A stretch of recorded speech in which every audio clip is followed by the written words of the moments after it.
Hey, it's good to have Shawn Lovejoy with me this afternoon. If you don't know Shawn, he's the lead pastor, founding pastor of Mountain Lake Church in Cumming, Georgia. And Shawn, it's just good to have you with us today.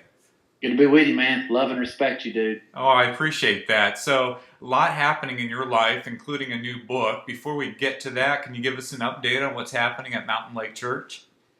Well, we're leading and resourcing church planners. That's our heart. Not just planning churches, but planning healthy churches with healthy leaders. And just out of that old journey is where the book came from. I mean, it's really a 10-year journey in my own life of our ups and downs and our bumps and bruises and doing everything the wrong way. That's how all that bubbled up in the first place. We're about planting churches. Some people don't even refer to churchplanners.com as a church planting network because we don't do much on the pre-launch side, even though we've Right. started 5 churches out of our church last 3.5 years. But we do a whole lot more work with pastors after they're out there on the field.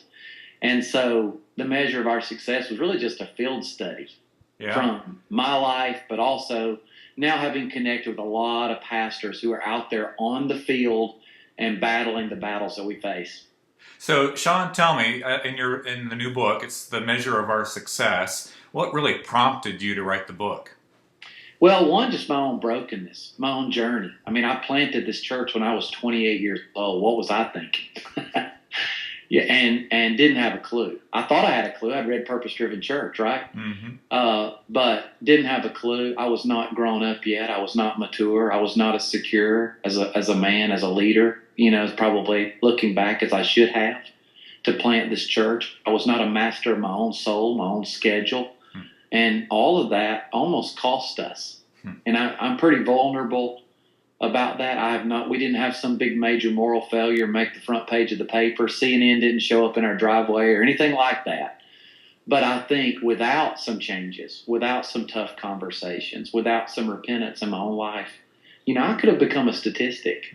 And it's amazing how I see that happening with primarily some of the most gifted young men and women in our ministry field, some very close friends of mine. So it's that hard. There was a moral conviction, thus kind of the tagline, my impassioned plea to pastors to kind of rediscover why are we really doing this? What are we about? Why is this important to us?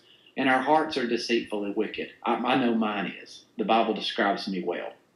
Shawn, you're driven. It's one of the aspects of your personality that I absolutely love, and it's no surprise to me that God's used you to build a great ministry here north of Atlanta.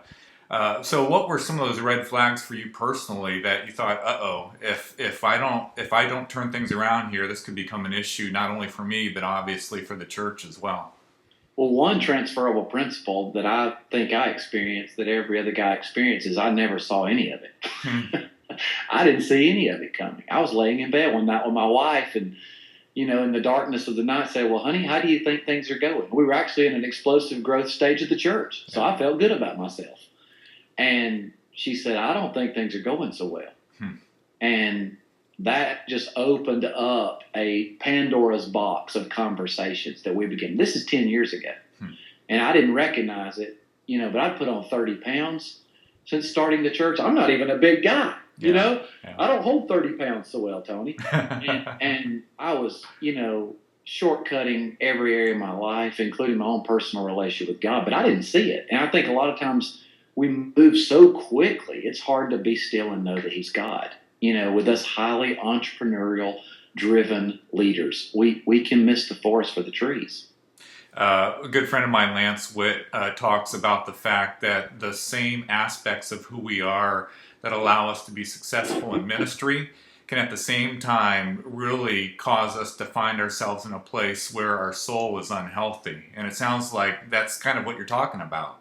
Yeah, I like to say that our greatest assets outside His lordship become our greatest liabilities. And if it's not, the greatest battle we face is not between us and Satan, it's between the flesh and the spirit. And that is hard.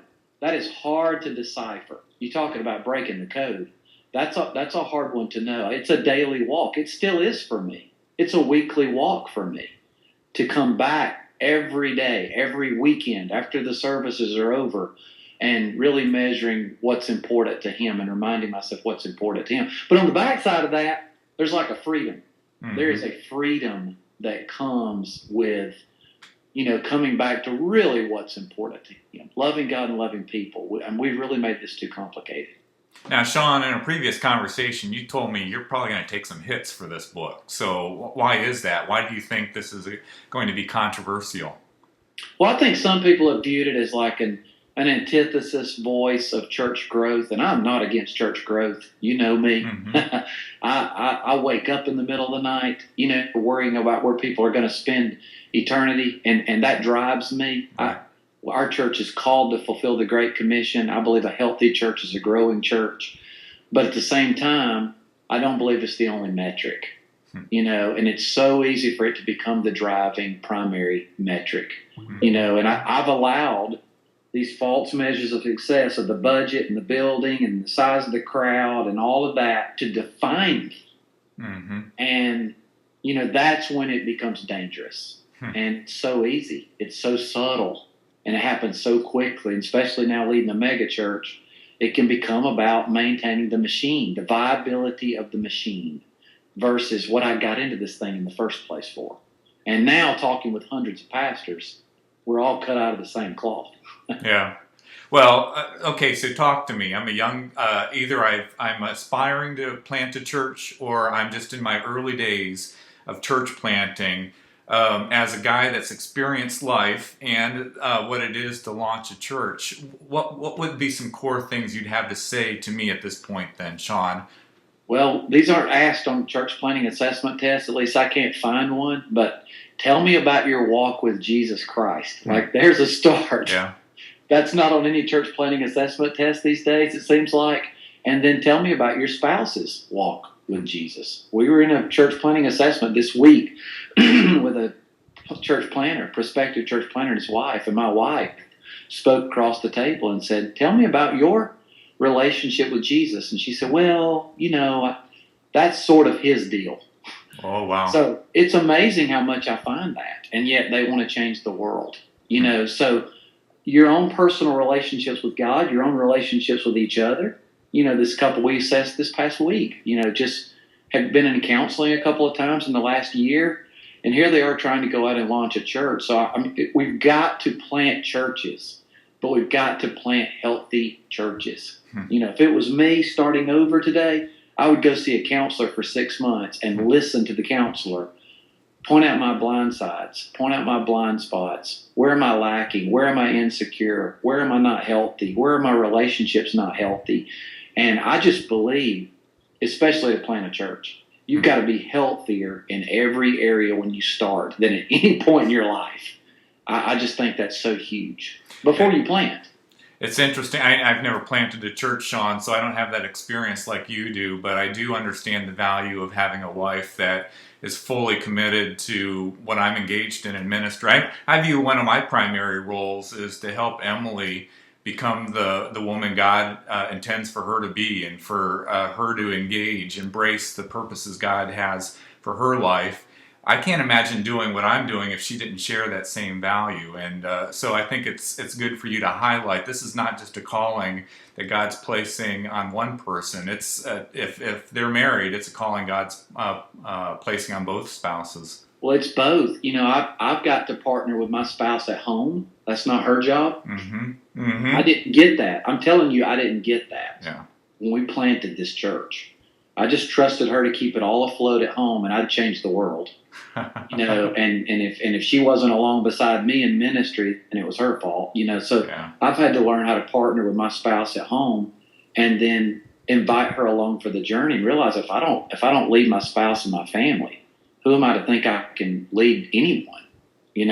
If I can't lead myself, master my own soul, discipline my body, beat it into submission. How am I gonna thread that through a church? So those are threads that run through this whole work and calling us back to that. And I think it's really struck a thread with leaders so far. It's been encouraging.